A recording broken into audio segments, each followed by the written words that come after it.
கோழியை பாரு காலையில் விழிக்கும், குருவியை பாரு சோம்பலை பழிக்கும், காக்கையை பாரு கூடி பிழைக்கும், காக்கையை பாரு கூடி பிழைக்கும், நம்மையும் பாரு நாடே சிரிக்கும்.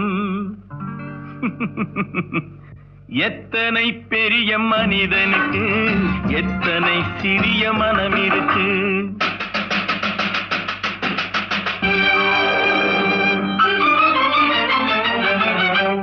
தனக்கொரு கொள்கை அதற்கொரு தலைவன், தனக்கொரு பாதை அதற்கொரு பயணம், தனக்கொரு கொள்கை அதற்கொரு தலைவன், தனக்கொரு பாதை அதற்கொரு பயணம்,